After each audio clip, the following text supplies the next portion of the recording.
There we go. Good morning. Let's get Facebook in here. Start the show. Okay, Eric's frozen. Dylan's moving, so that means that it's okay. Now there he is, and we got Facebook here. All right. Well, welcome to Frozen out here in Denver as well. We've had some of the coldest spell of weather we've had all year. Hopefully, everybody around this area is staying warm. I've gotten soft. I was used to we've been having 50 degrees and sunny almost every day, so it's been kind of nice to have the cold, but not taking the dog out this morning with no shoes on. Just I'm still cold. But how are you doing, Eric? What's good? Good morning. Happy Combine Week to you. Yeah, I'm doing good except for having slept wrong and now I have a major pain in my back. And fortunately this time it's not named Nick or Lance, so that's always great. But We're farther south. Our pain we inflict is farther south on you than your back. no. Farther north, man. You guys just give me headaches. Oh, a headache. Time. Okay, not a pain in the But rear. yeah, it's Combine Week. I'm excited for it. I've been doing some stuff that Chad's reached out to me to do for the site and working on some stuff behind the scenes that try to make my draft analysis a little bit better especially when it comes to the combine. Looking through, digging through all those thresholds that you have for the different measurements and the different athletic testing, and making it specific for not just positional but different archetypes within that position, because what you're asking from a traditional big body X receiver, it's not the same as what you're asking from a slot receiver. So been working on finding those different thresholds now. And I mean, it's Combine Week. Players started showing up last night for it, and we don't get to drills until Thursday. But they have the interviews, they'll do their combine checks and a bunch of other stuff. Their onboarding stuff that they do over the next couple days, and I'm excited for it. I've got everything all set up so I can take care of it and do what I do on my side of things. Yeah, I'm always jealous this time of year. I went to the combine 3 times when my sister lived in Indianapolis and I lived in Iowa City, so it wasn't such a bad drive, and always had a good time going out there and doing that. It was never terrible weather. I always laugh at the people. I think I saw Brett Coleman tweeting yesterday, like, how do people live here? And it was only 22 degrees. And I was like, I mean, you don't know pain. But that's he's a Texas guy, whatever. But it's always a good time and always somewhat. It's awesome, but it's so overrated too for some aspects, because the drills are great. Or the testing metrics are great. We're looking for these thresholds. It's more about like not the strongest guy or the fastest guy, but if they clear a bar, to not have flags raised based like and counteract their tape, if that makes sense. And then obviously, like, there's so many like rules to combine. Maybe we should write like a combine rule book, like don't grade a guy twice. Who's somebody who's going to come into this class that's an absolute height, weight, speed freak? I guess like maybe we like talk about Caden Proctor. Like don't give him a bump in his grade because he's massive. We already knew that. It's already a part of the evaluation. Yeah. And now if somebody you think is slow or not twitched up, let's say, for example, I don't know, our guy that we like, for the tight end from Texas A&M, Eric, whose name's escaping me. Borkercher. Let's say he comes out and runs a 4.52, and it's like, oh, okay, or a 4.48, and like it's like, okay, maybe this guy is like actually top 50 pick with his blocking and everything. Or if, let's say, Kenyon Sadiq comes out and grades tests poorly, I'm not sure if he's going to test. I mean, he probably has more to lose than gain from this aspect. Then you do reevaluate, but you don't want to double grade guys. And coming out of the combine, what's more valuable than the testing and metrics and all that stuff? The drills. Actually, like watching the guys participate in the drills. I know that you're big on that, Eric, and we don't always have the best angles, I feel like. I mean, it'd be nice to have like multiple going on there, but that's just, we're real sick in the head to say that. And then also the medicals are obviously huge. And then it's the conversations that are happening in the bars, the restaurants, that we aren't exactly privy to, but people boots on the ground. We'll hear a lot of stuff coming out of the combine for the NFL at large. One caveat, I know I've been ranting and raving here for an Eric. It doesn't feel like that's the case as much for the Broncos team.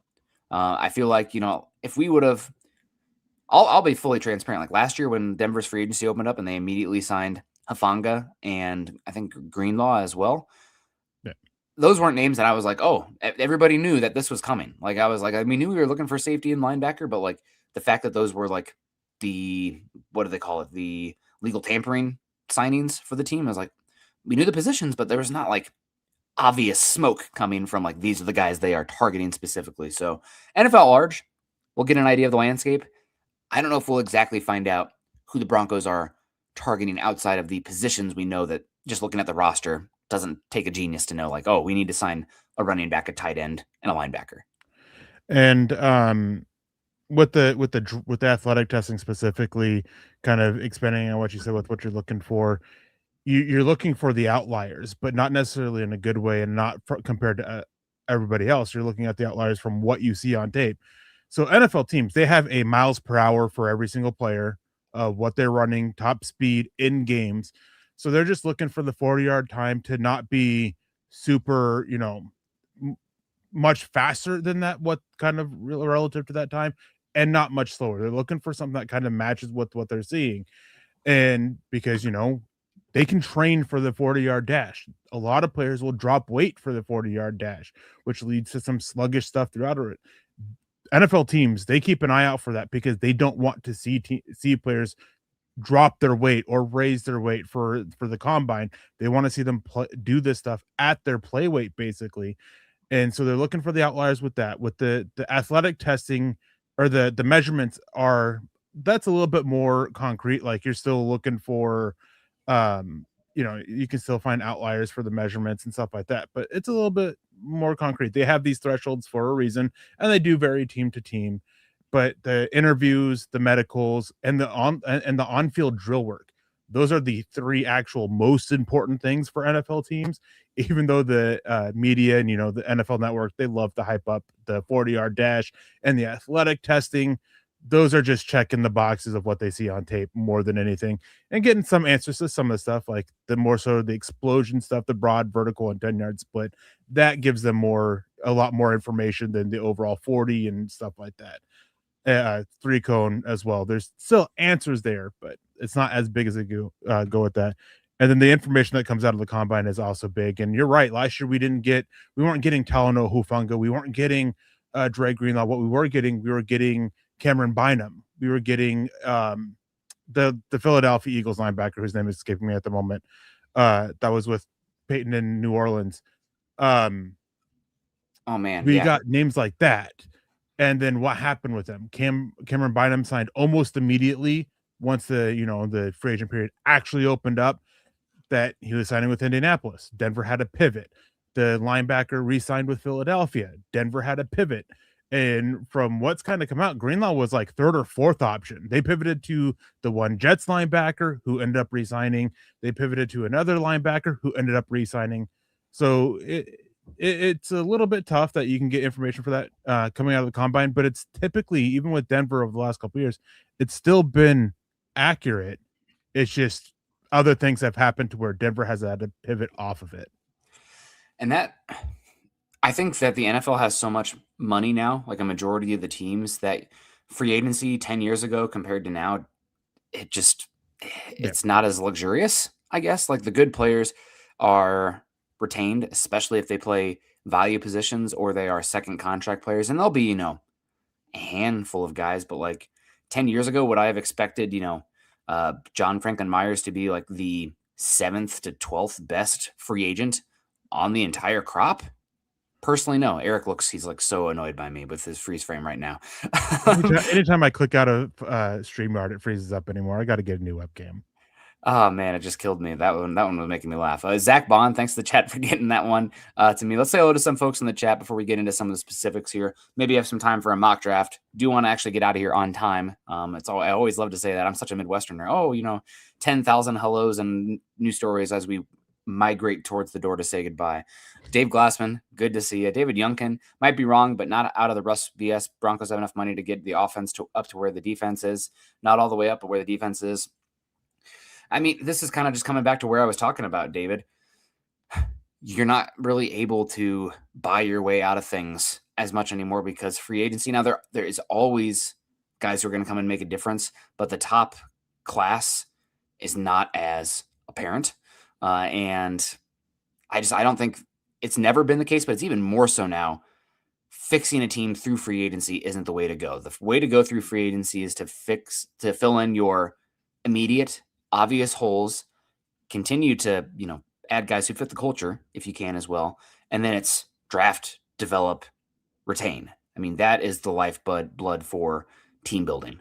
So for the Broncos, you can raise the floor of this team a lot by adding a true wide tight end who can actually play in line and has the body type to live there, and one of the top, let's say, 7 running backs in free agency crop this year, Eric. That raises the floor so much for this team. The ceiling's going to come down to probably Bo Nix taking another step or maintaining kind of what we saw in that Bills game. These 3 young wide receivers they have, and maybe even a draft pick coming in or making a big trade. Like, you can upgrade the ceiling if you're willing to give up some capital with a big contract as well, which is risky because it's expensive and you're draining multiple resources to do so. But again, and also one more point here, David, just to make about the Broncos and the Russell Wilson dead cap.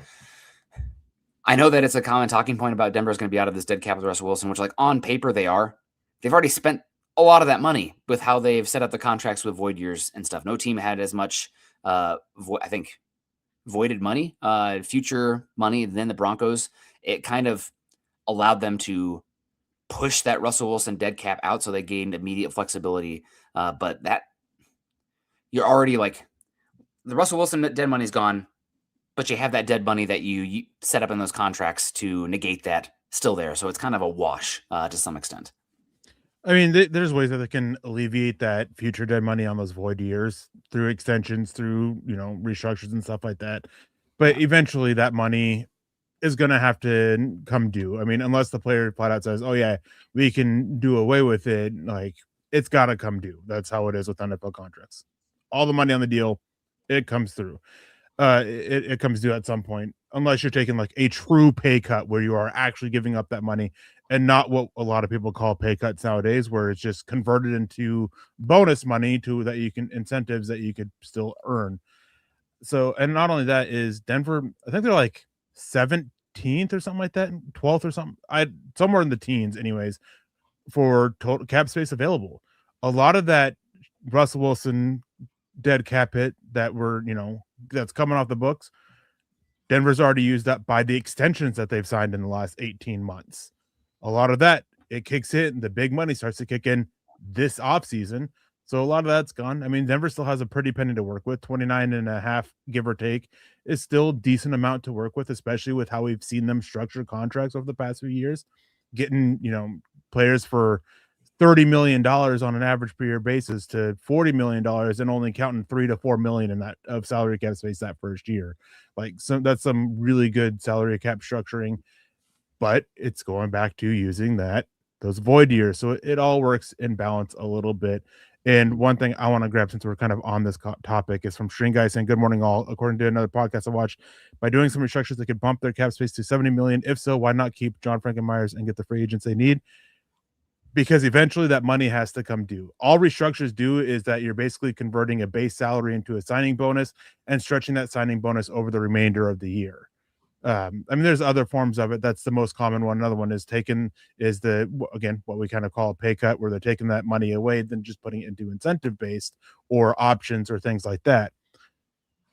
They're not going to get this money away. So yeah, you can free up 70 million this year, but it can put you in a much more difficult spot next year or the year after, where we don't really know what the salary cap is going to be. So restructures are kind of a double-edged sword. You can't restructure guys on the final year of their deal because you need other years down, unless it is that base salary to bonus. You kind of have those extra years, or to incentives, where if you're doing it to bonus, you need those extra years to actually spread it out. So they could do it. It's just not necessarily the best decision to do, even with them in a compete window. Now, if this was year 4 of Bo Nix and they just got to the AFC Championship game and lost and all that, then you could look at doing that, if going in for that one final year of having that cost control of Bo Nix on that cheaper deal. Because even the 5th year option, it's still expensive for quarterbacks, still not as much as an extension, but still expensive.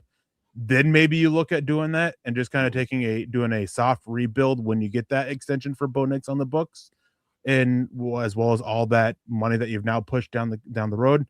But we're only entering year 3. I don't think it's wise to do it now.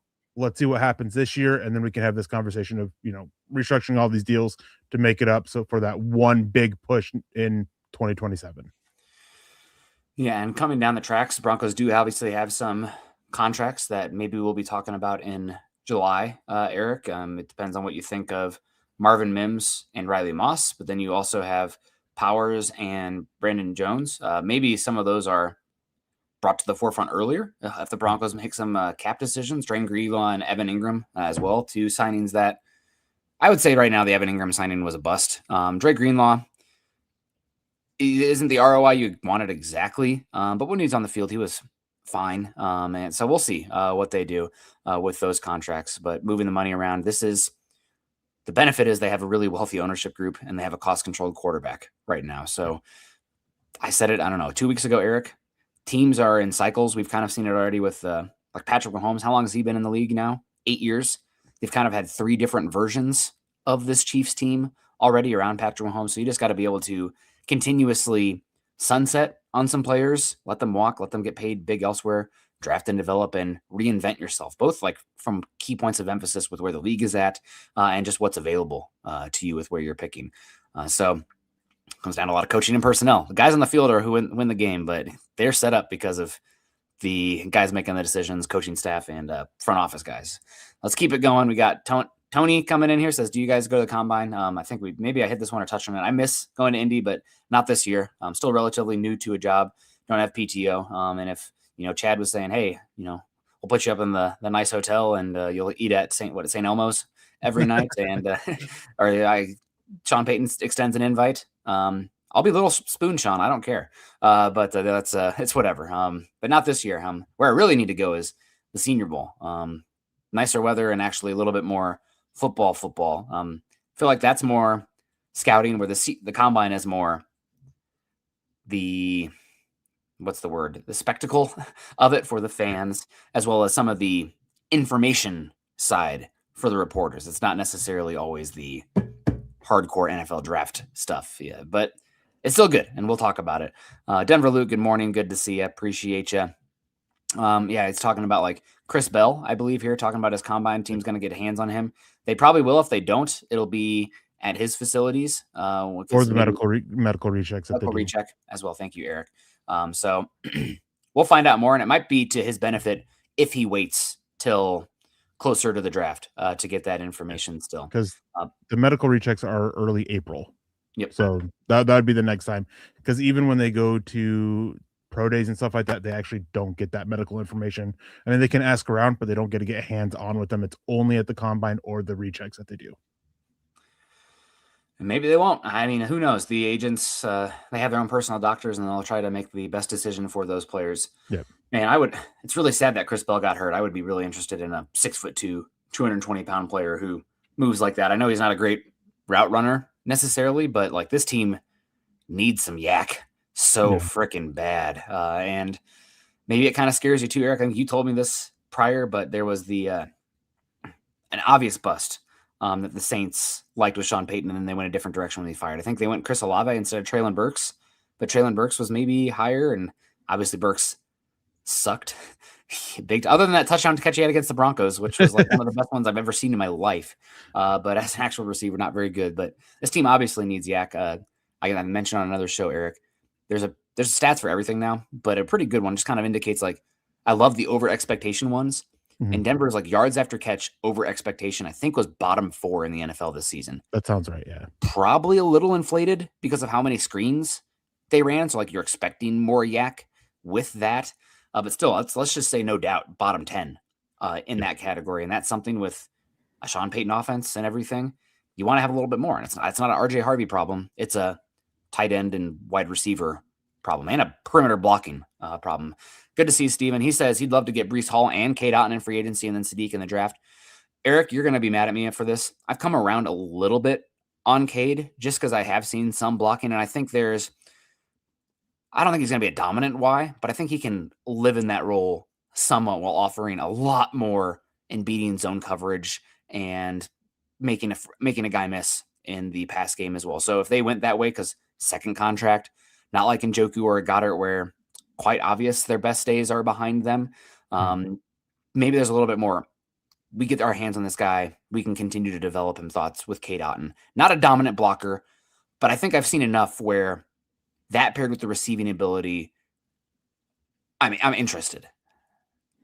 Yeah, I mean, I'm not going to say no to basically any tight end that's an upgrade over Cade Otton at this, or over Adam Troutman? Troutman at this time. Yeah. And with Cade Otton, I don't think he's a full-time inline guy. He's not a full-time slot. He's a guy that you want to move around a little bit, which is fine. Um, for Denver, it would just come down to the costs. There's been some conflicting stuff. I know a Tampa Bay Buccaneers beat guy came out and said that he's looking for, top 5 contract for tight ends, and I would not be anywhere near that for him.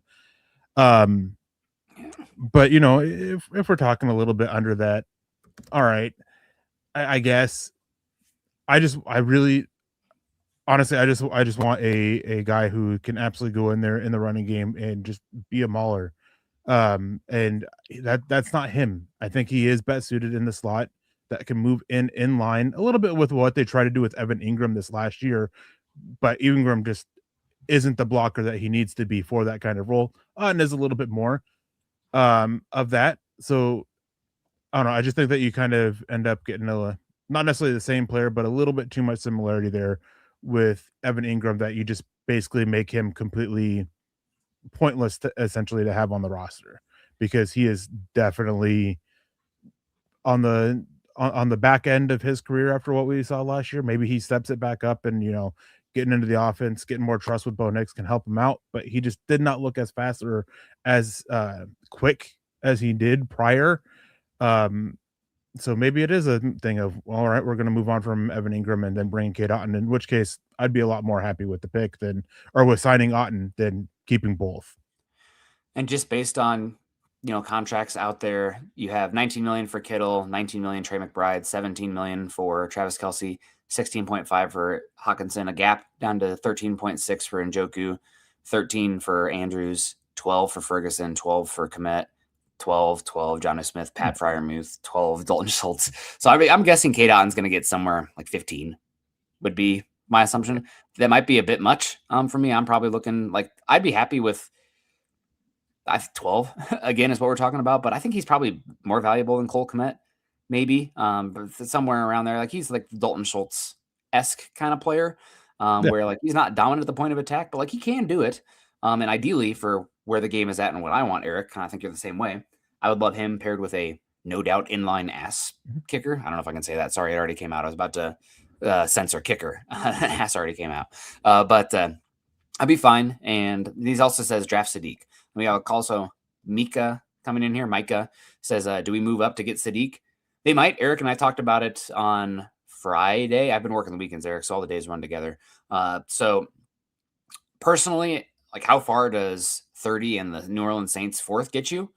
Pick 28, pick 27. Maybe that's enough. Maybe you can jump the 49ers. I'm not looking to give up too much for a tight end who has had injuries, Eric.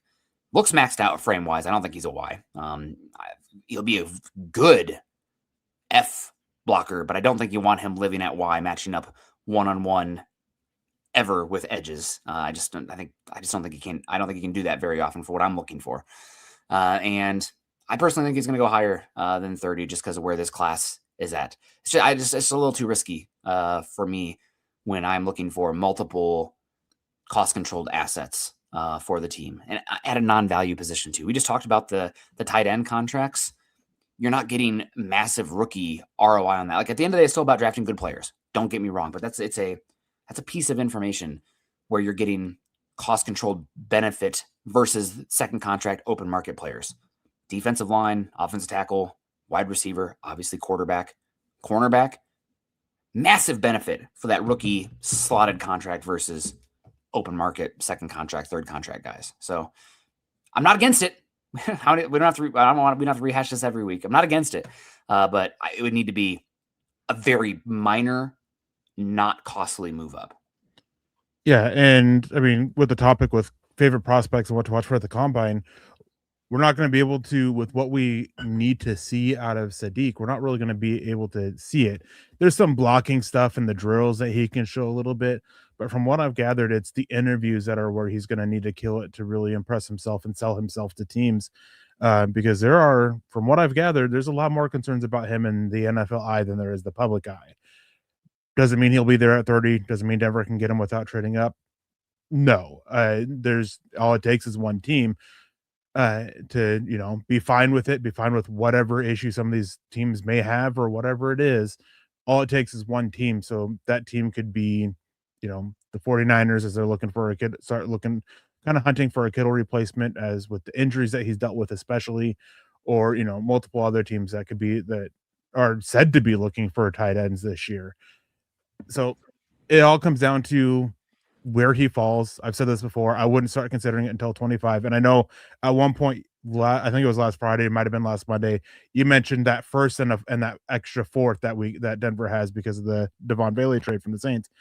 Well, I was digging into it in one time, like 5, 6 years ago, Denver, a team that was at 31 or 30 or 31 was able to get to 24 with a first round and a fourth round that year. Doesn't mean it's going to happen again. No, it was definitely an outlier of a trade based on the year. But it was a year where the draft was viewed as a little bit weaker, and so that plays into it as well. Just because of something that happened last year in a stronger class doesn't mean it's going to be the same this year. So we'll see. I'm with you though. I said 25, but it just comes down to what does that first 30th overall and then the fourth round pick, where does that get you if you have to move up to get him? I'd still rather stay put and see how the board falls. And if he's there at 30, all right, fine. If that's the way you really want to go, but getting that better return on that of investment on that rookie contract is typically the smarter way to go with it. Very few exceptions to that.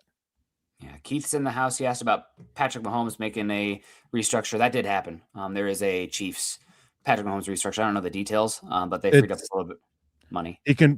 He converted about $54 million into a signing bonus that gives the Chiefs about $35 million in salary cap space.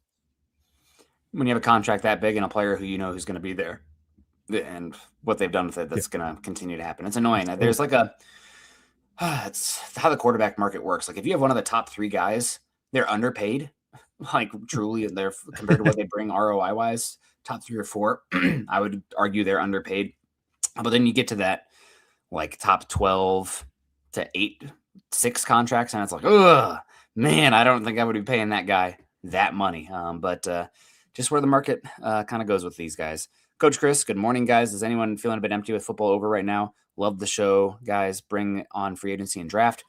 I'm not feeling too empty, Coach Chris. I've been very busy with work. I haven't had enough time to feel empty, and I'm in the thralls of fatherhood as well. My 2-year-old is very active. I pick him up from daycare. He's the aftercare, and the people there say, like, boys are busy. Mills, my son, is very busy, and I'm feeling that. I'm feeling how busy he is. He takes off. He really wants to run into the street, and when you hold his hand there, he melts like he has no bones in the street. So luckily, kind of a quieter neighborhood, but I'm busy. So, Coach, hopefully we're filling in a little bit of that void here, and you are filling in a void for us with this $20 super chat.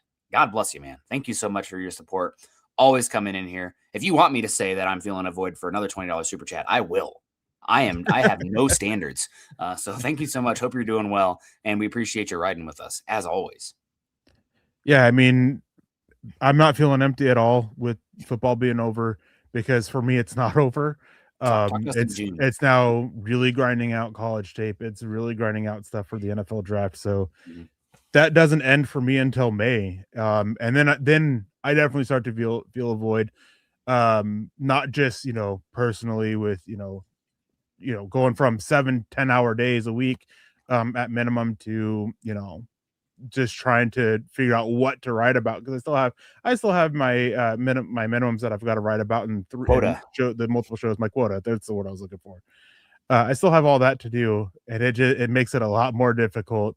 Yeah, but right now there's no feeling empty. There's no void for me because it's NFL draft content at this point. Yeah, and free agency. But thank you, Coach Chris. Great to see you. Kyle says, go to arena football. I don't know if there's other leagues too. I pretty much all NFL. And in the summertime, I am in the mountains. So that's, football and mountains, 2 big passions there. And I'm trying to figure out what 14ers I'm going to have the ability to go do. I actually, some good news on my front and just our family front in general. I think my mother-in-law will be moving out here soon. So we haven't had any local support for the entirety of Mills's life or my wife's pregnancy. And that's going to be changing soon. So have a little bit of flexibility. I mean, God, my wife and I have been on maybe one date night in the last 2 years. That'll be nice to have that, and maybe some more mountain climbing flexibility as well. So I'm not just leaving my wife behind because I'm not carrying the 96th percentile height and 93rd weight kid up a mountain. That's just last year was great. He's too big now, man. We need to start working on offensive line drills. If anything, he is. We took him to the playground. I was just talking. Sorry, too much personal stuff. We took him to the playground yesterday, and he's like going up and like babbling to 4-year-olds, and the parents like, "What's he saying?" I'm like, "He's asking about the scooter and blah blah blah." He's like, "Oh, is he like what 4 or 5?" I'm like, "He just turned 2 a month ago." They're like, "Oh my God, are you serious?" He's big. He's a big boy. So again, if Garrett Bowles can hold out, we just got another, I don't know, 18 years before maybe Mills can be playing offensive tackle there for the Broncos. Players here, topic, Eric. Players that we're looking for. We already talked about the tight ends, Kenyon Sadiq testing well. I'm expecting if he does test, it'll be well. The blocking stuff is a really big question. I'm curious to see actually how he looks and how he measures. Is he 6'3", 240, and like the frame is max, but with like big arms? I would love that as an H-back, some Y ability paired with a true inline guy to weaponize the blocking. I mean, I'd go to see, it's not exactly a 1-for-1, but like a really good blocker we talked about last night. Sadiq is much longer, but like Brendan Strange, H-back, slot, move before the snap, really get that blocker and athlete and physical player in space to block while you still have a Y to weaponize that blocking. I'd love Sadiq in that way. We'll see how he tests, how he measures. What about the second crop of tight ends? We already talked about a guy that you and I have kind of been vibing on here. You brought him up like a month ago. I said, okay, I better check it out. He's probably the best Y in the class. And because of that, I think he's going to get elevated. I wouldn't be. Here's a hot take for you, Eric. He has more of a chance to be the second tight end off the board than he does the sixth because of his blocking and how valuable that teams want that right now. And just how few of those guys there are in this class. Yes. Yep. So Nate Burkholder, I keep saying Nick and typing out Nick. It's Nate out of Texas A&M.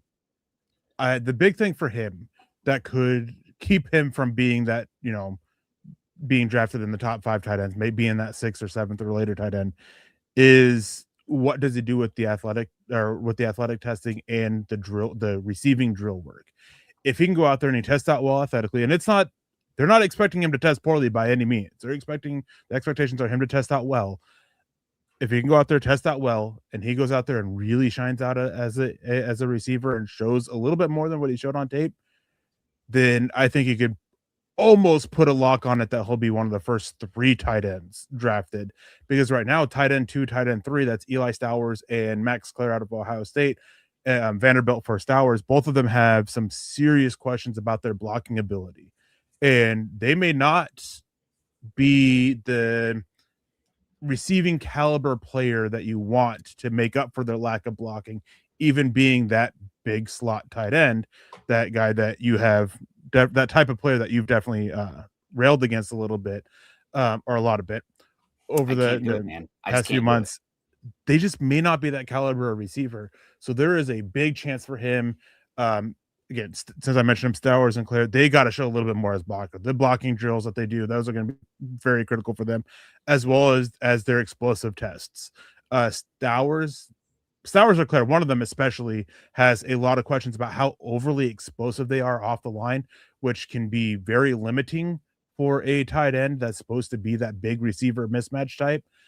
So what do they do in the vertical jump, the broad jump, and the 10-yard split? That's going to be all very critical in all that. And then going back to Sadiq, because you keep talking about him possibly not testing. From the sounds of it, he will. And from the sounds of it, very few players will actually sit out of testing. They may not do all of the athletic testing, but very, very few actually sitting out, the 40 being the big one.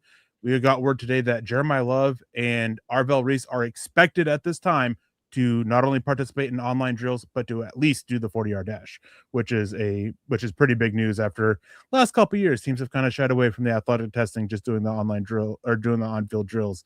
seems to be bouncing back a little bit. Yeah. Just some of the big bodies. Josh Cuevas. Maybe there's the Tennessee tight end, Miles. He's like 260, 6'5". Obviously, we talk about Oscar Delp, and then somebody who there's been more buzz with him, Eric. I'll be honest, I haven't watched him too much, but Klein out of Michigan, I mean, 6'6", 250. We'll see if he can actually be somebody. If he tests well and has a big frame, tight ends don't really get developed that much in the college game. Last year was an outlier. Like, we haven't seen two tight ends go that high and contribute like that maybe ever, Eric. So that's not the norm. I wouldn't expect that to all of a sudden be the trend. If we have 3 years in a row of that, then let's talk. But right now, I'm still thinking it's probably more the day two guys. Production is production, whatever it is. Take the big athletes, break tackles, and have the ability to play in line somewhat, some blocking. Because otherwise, if you can't block, just play a bleeping wide receiver. I mean, try to get explosive plays. They're already going to play you in sub package anyway. Why would I play the slower guy who can't create explosives? I mean, there's some packages where it's fun, Eric, for sure. But that's not the way to build an offense. I mean, we saw it last year with Evan Ingram. They threw it. I shout out to Henry Chisholm for this. I think with Ingram on the field, they threw it 82% of the time, which is like, okay, we're telling you what we're doing. You eliminate half the playbook before you're out there. And then you'd think, oh, we have some like cloak and dagger, I guess, if we have Evan Ingram, then we run. No, they're actually less effective running with Evan Ingram on the field than not. So even though they were matching with dime and passing it every time, or we're going to get them out of this one, they rushed worse. So I can't do it, man. I just can't do it. Go ahead. No, I'm in agreement with you. I've really fallen off. I think there's certain bars that a tight end can make that you do play them over a receiver, but it really, those bars, not so much on the receiving side, but it's, do they offer more as a blocker out in the slot than you're getting out of the wide receiver? Yeah. And then with Evan Ingram too, not only was it like 82% of the time they passed, making them cutting the playbook in half, they're made even more predictable because they use motion less and they use other things to be less predictable when he was on the field. So you're already cutting the playbook in half, and then you're lining up and being stagnant, and which is making you even more predictable and easier to defend against. I can't remember exactly what, but out of like all the personnel formations Denver ran, Evan Ingram being on the field in the slot was like the second least effective. The least effective being when they had two true running backs on there, which you only did like 6 or 7 times on the season. And not counting Prentice, it's 2 true running backs like J.K. Dobbins and R.J. Harvey, or Harvey and McLaughlin. They didn't do it a lot. But yeah, even Ingram, it was rough. And I don't see the tight end in this class that is worth being put out there as that slot because they don't offer enough as a blocker. Justin Jolie, I don't see anything there as a blocker with him really, even in the slot, to be worth putting him in there over a receiver. I think that he's decent enough as a receiver, but it comes down to the blocking. You're getting more as a receiver from an actual true receiver than you are a player like Justin Jolie. Can you get more out of a blocking? I don't see that out of him. Obviously, there's going to be some team out there that's going to like him. They're going to like some of these other tight ends that are these receiver molds. Somebody mentioned the Sam Roush here. He is a tough one. So there is a correlation between arm length and NFL success. Just real quick, let me rant here. Longer arm tight ends typically show up a little bit more in the receiving game. They have a bigger catch radius. Shorter arms are a little bit more in the running game. And 32.5-inch arms, that's kind of where you start to see that different of trends. However, there's only been 4 tight ends who've had shorter arms in the NFL or at the same length of 31-inch arms, according to the Senior Bowl measurements for Sam Roush. None of them have gone on to be much in the NFL. Doesn't mean Sam Roush won't.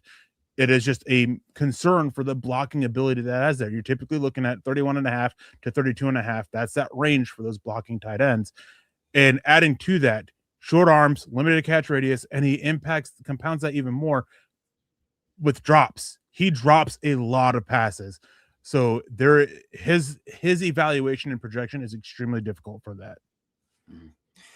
Yeah, and I don't know if Denver's going to put up with much more drops this season unless you're creating explosives left and right.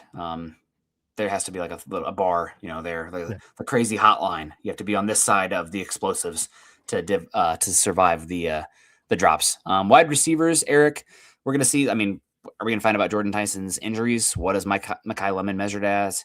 How does Denzel Boston test? Chris Brazzell, is he somebody who's going to maybe be surprising? And then Omar Cooper Jr. versus Elijah Surratt. I think those are the big names. I guess we can maybe also toss out Malachi Fields because Daniel Jeremiah had him going 26 or something, 24 in his most recent mock draft. But I don't feel like there's been as much like Broncos country. Like they really want a wide receiver, but it doesn't feel like they're screaming about a specific one at pick 30. It's pretty much right now. It's like Sadiq and maybe some people yelling linebacker.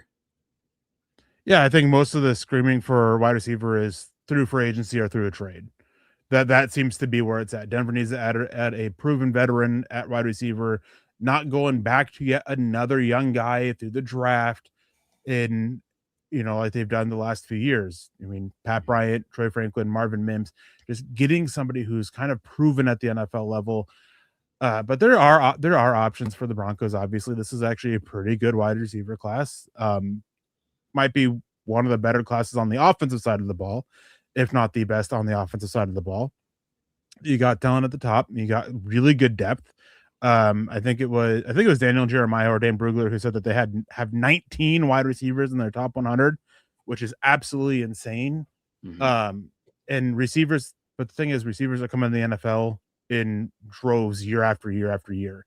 I can't remember the last time where we really talked about a really bad wide receiver class. Like we're talking about running back this year, where there's only like one guy, maybe two at the top, and not great depth until you get to day 3. There's always been, even if you don't have those guys at the top, there's always been that really good day 2 depth there that's kind of trickles down and gives you good depth in day 3. But this class is just well built around, so there's plenty of options for Denver.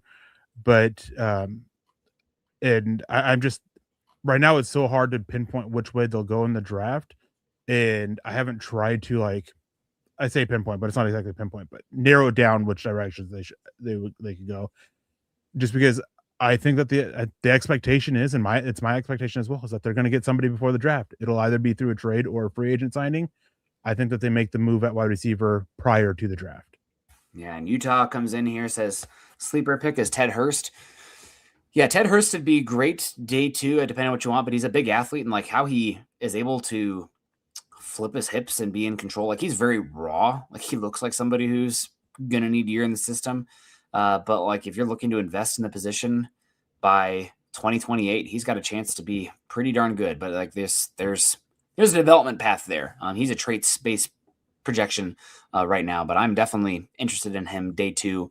You just have to understand that pick is an investment when you make it. Like people are going to be like, oh man, we didn't see anything from Ted Hurst. A little bit more palatable if it's day 2 versus, your pick at 20 overall.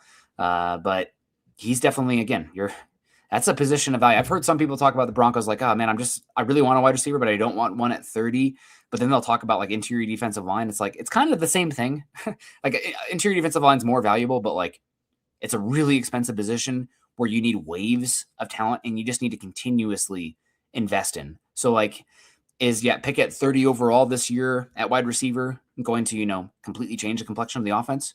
Maybe, but the real value in that selection is having a cost-controlled player halfway through 2027 through the end of their rookie contract and having a chance to get somebody who you're paying, I don't know, what is it, Eric, $8 million a year to $10 million a year for pick 30 overall? I don't know what the slot is there versus somebody of that caliber getting $30 million a year on the open market.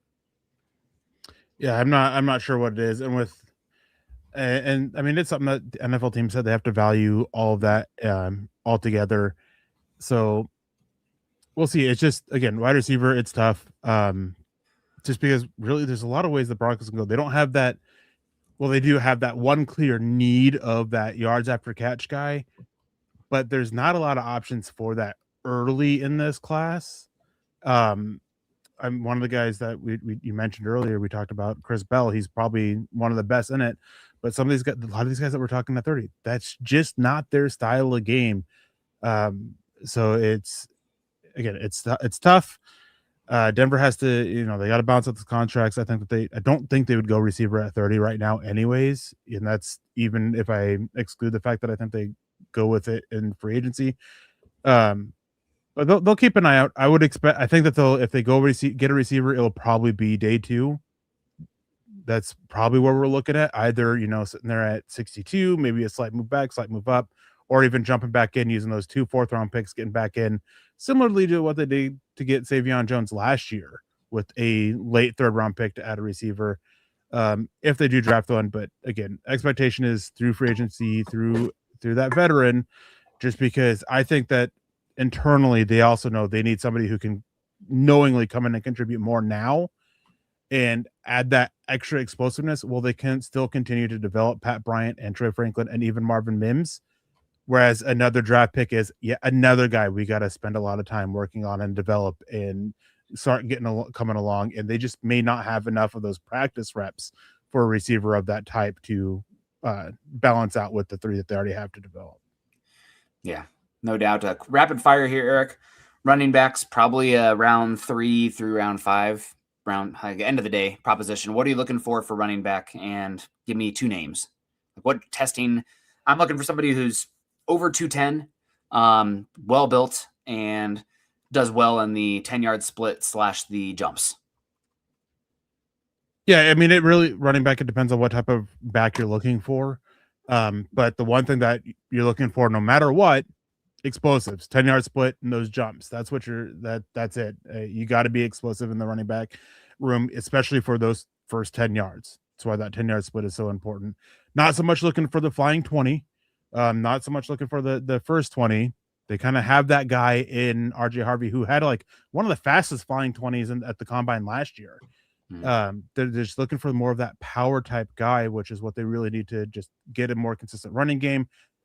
There's plenty of options there in round 3, round 4, but that's where, the meat of this running back class is 3, 4, 5.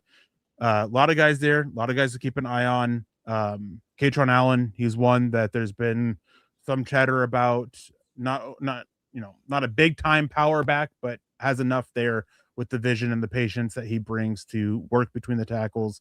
Mike Washington, I know he's one of your guys. I like guys to like the point of like 4th round. Like fourth, 5th round.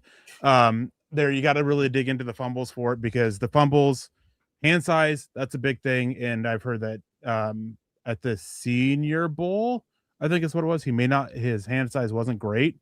If I remember correctly, it might have been one of the other backs there, of course.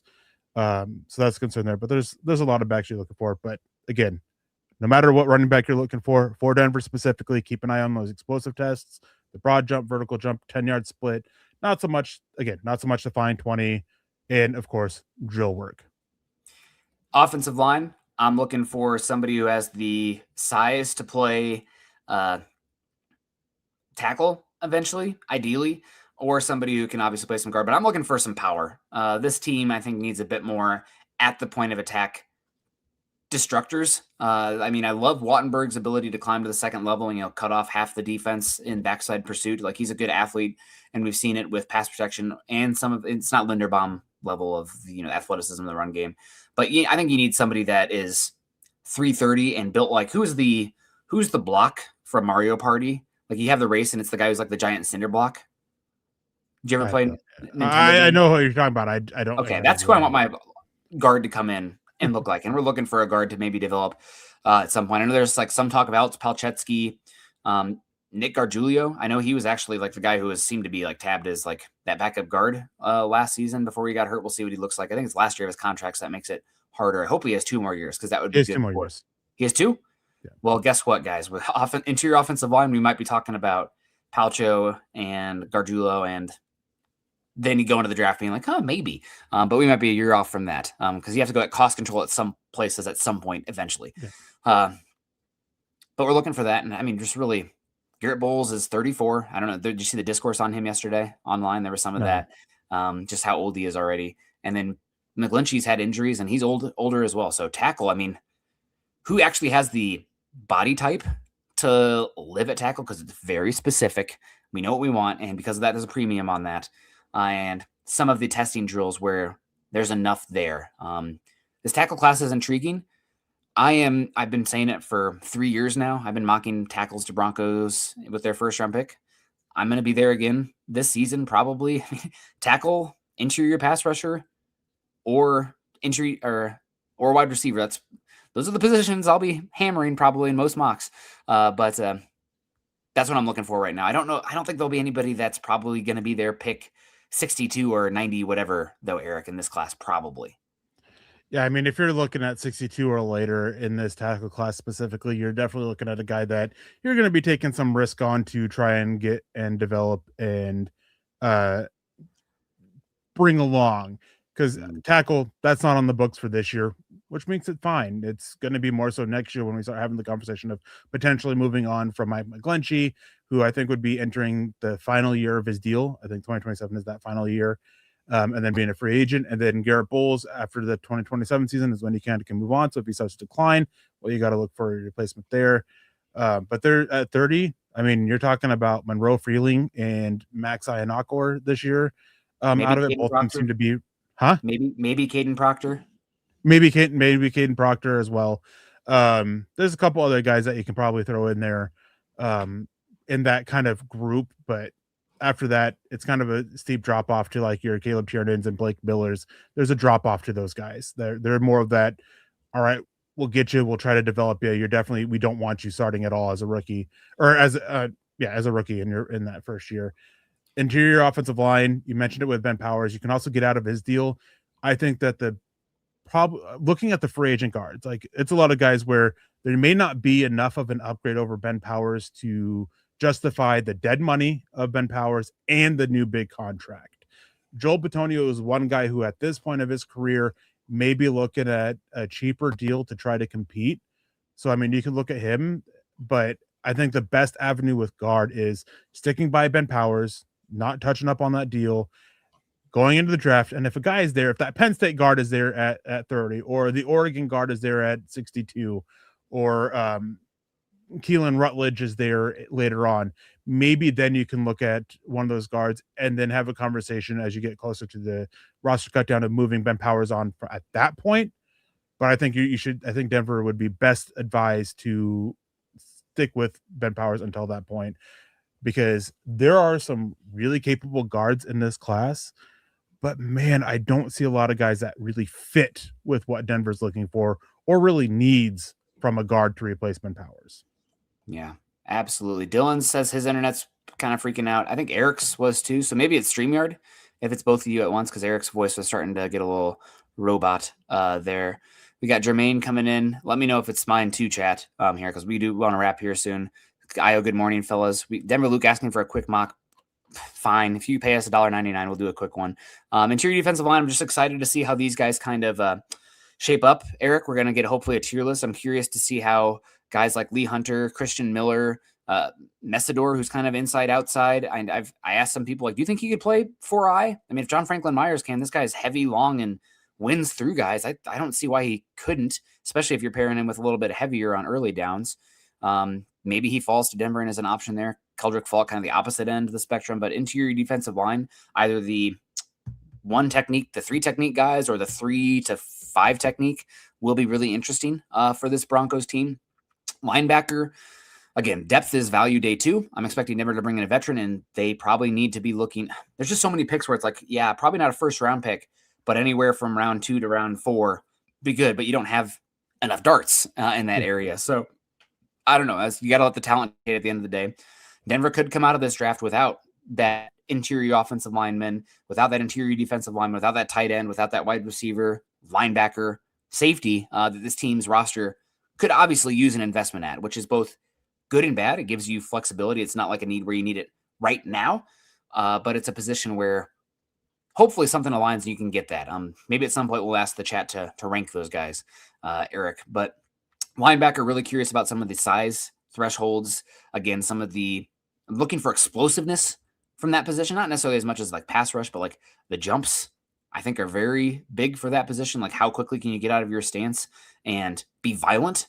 And then also I'm looking at the safeties. This Broncos team, Brandon Jones, last year of his contract. Hafanga's been injured like crazy. Last year was an outlier. I mean, I think we're so, as a human species, short-sighted. And it's like, okay, Hafanga, pencil him in full season. We got it last year. Historically, that's not the case. So I would be safety is definitely one that's a dark horse that could be as early as the first round for the Broncos, all things considered, depending on how they grade the players available at the time. But that's kind of the rundown there, Eric. Anything that stands out while I pull up this mock that we're going to fly through? No, I mean, safety to me is similarly to what you're doing with Ben Powers. You're not moving on from Braden Jones up until the draft. If you land a guy, if they do, they have a really high grade on Emmanuel McNeil Warren out of Toledo. Maybe then you pull the trigger on that with the idea of like, all right, we're going to compete. We're going to let those two compete in the draft. Then defensive line, this year especially, we really got to make that split between those 0 to 3 and then those 3 to 5s, because this class is the group as a whole is carried by those 0 to 3 techniques, which Denver could use. You can get a guy to, again, next year, DJ Jones, Malcolm Roach, those contracts can go under review. And so, you could look at like a Caleb Banks or a Lee Hunter or Caden McDonald. Then for replacing John Frank Myers, there's not a lot of those types here. Talking with people about Peter Woods, there's a lot of concerns about him. Christian Miller, he's a high upside, but he's definitely going to take some time to really get along to be a starter. So maybe you're looking at one of those more edge guys that can play inside. It's just replacing a John Franklin Myers type this year is just a lot more difficult. And it's going to really come down to measurements and testing at the combine for them, as kind of you touched on a little bit, because it's not great. There's a lot of guys there round 3, round 4, round 5 that can kind of possibly fit that role with some development. But early on, it is tough. In hindsight here, maybe Denver shouldn't have extended DJ Jones or Malcolm Roach and instead focused on John Franklin Myers, just because replacing Jones and Roach is a lot easier to do this year than replacing Franklin Myers. Love those guys, though, for the personality locker room. Not that we don't with JFM, but like those are big guys that they absolutely love in there. This is going to be a quick and easy one. I see that Sadiq is here, but I turned off the randomness because it's March and things happen. I mean, Carnell Tate could have some sort of medical thing come out here or not test very well. I mean, I think there's been a lot of discourse where like Carnell Tate, he's typically a guy who goes 17 to 20 in most drafts. And this year he's been talked about in the top 10. Positional value is really high. I mean, let's say he's even just ends up being a very good wide receiver too. That's a fine investment for 30 overall. So I'm going to take the wheel here, Eric, and say Carnell Tate, unless you're screaming elsewhere. Monroe Freeling is also interesting. Messidor, obviously. If you don't lock on Carnell Tate, I'm going to fly to Denver and I'm going to punch you. Okay. Violence is the answer. So now we're here with the next pick for the Broncos at 6. Monroe Freeling, this flow, what the heck? Crazy. Blake Miller. Chase Besantis is really interesting as well. This is a start where I think about Jadarian Price. I know it's probably a little earlier for you, Eric. Max Clare down here, depending on how he tests, is interesting. The obvious one, I mean, Malachi Fields could go high. Chris Brazel could go high, but we already took Tate. I think Monroe Freeling is very obvious here, and we're just kind of cheating with the mock being very random. Yeah, let's just keep cheating with the mock being very random. Monroe Freeling. Okay. And you never know. I mean, gosh, you never know. So now we're on the board again. Anthony Lucas is interesting, I think, because he's like, is he the massive one? Yeah, 6'5", 285. You talk about not many 4-eye body types. I mean, we'll see if he can actually hang. Take it on doubles every once in a while, but like you're talking end of the 3rd round here, Eric. So I think he's one that we haven't talked about much, but like just the body type itself lends itself to that conversation. Then you have Emmett Johnson. We haven't taken a running back yet. You got Wheatley is an interesting safety prospect here. You got Roush. I like these Xavier Scott, but he's kind of a slot. It depends on what you think. We talked about Marlon Klein earlier. He's maybe somebody to consider here. Where are you leaning? I think the one who's probably obvious to me here is Anthony Lucas, but I don't know where you sit on him. Anthony Lucas is one of those guys that I kind of hope is there with the 4th round pick they got from the Saints. Mm-hmm. And when I do my mock draft simulations, he never is. So it may be a situation where Denver would have to go get him with the 3rd round pick. I like him a lot for Denver as one of those few types that can be that potential John Franklin Myers replacement. Love it. All right, we're on the board here again. I wouldn't be against the 4th round pick. Zachariah Branch just as a Marvin Mims gadget replacement. Last year of contract. Are you going to pay him? Zachariah Branch, I already took a wide receiver, but he's completely different than Tate. You got Daryl Jackson, bring in a nose tackle, a body beautiful. Jacob Rodriguez, linebacker. I know the chat will love that. Eric, you will not love that. Sam Roush is very interesting to me. You got Marlon Klein. Can we go specifically to tight ends real quick? Okay, you want to see if our guy is there? I want to see if he's there. He is. Let's just do it. Yeah. Yep. Nate Borkerker. Cheating. We'll post this one and be like, wow, I can't believe it. Look how beautiful this mock is. You're still on the board here. End of the 4th round. I mean, you got Isaiah World. We already took a tackle, though. Grace Halton is interesting, Eric. You got Eli Raridan, depending on his medicals, is obviously very interesting. Long-term guard replacement, left guard, Bo Stevens can do the zone stuff if you want. Mike Washington, 4th round. I'm fine with it. Maybe it's not the most amazing ROI. Harold Perkins is interesting down here for me because of the special teams and blitzing ability. I think he could play Drew Sanders' role and reset the contract and has much more bend than Drew Sanders does as a weapon. So where are you leaning here? Also, you got Dante Corleone, older, the Godfather, is interesting too. And Stukes is interesting at cornerback. Go ahead and give chat what they want. Give them Jacob Rodriguez. Okay. You don't want to look at the other linebackers just to tick them off? We can see if anybody there, but you kind of scrolling through. Trey Moore, he's another one that can kind of be that Drew Sanders replacement as well. It looked like Bryce Bokercher, the Oregon linebacker, was there. This is probably about the range where I would expect him to go. He just sees the game very differently coming from his time as a center fielder in baseball. Still working on the technical aspects of football, but just the way he sees the field is really great. VJ Payne is actually interesting. VJ Payne is a guy that's getting a lot of talk as a potential top 100 pick, especially with some big expectations for him going into the combine. But we can just go ahead and go with Jacob Rodriguez. It's one thing where we keep taking him because the PFF board isn't actually that high on him. So they kind of agree with you, Eric, all the same. Now we're on the clock here for the Broncos again.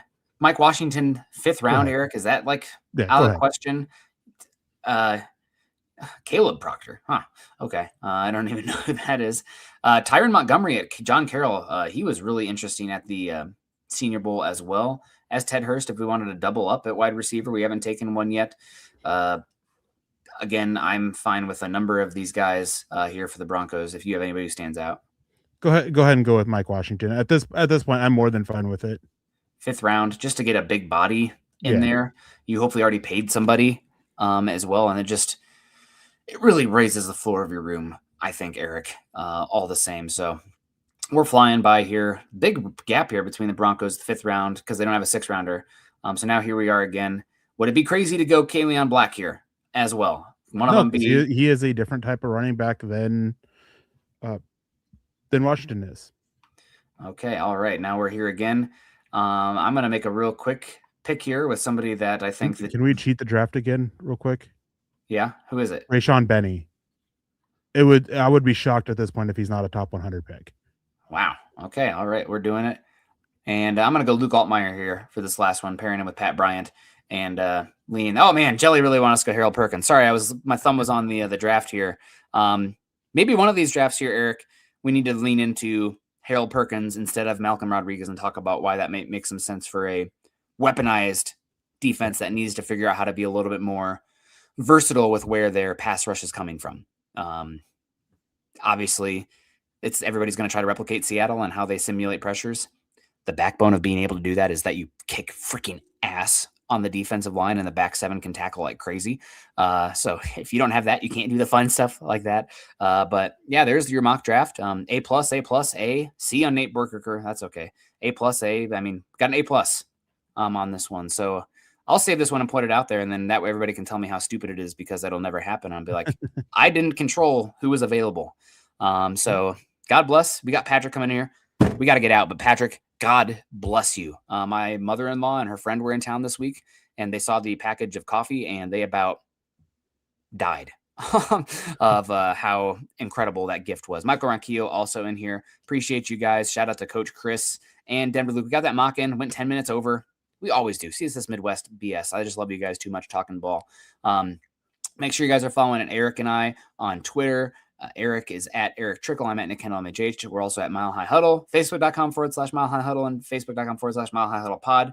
Like, subscribe, share over on YouTube. Shout out to Dylan Von Arx. Follow him at Dylan Von Arx MHH over on Twitter as well. You guys have a great rest of your day. Eric, happy Combine Week.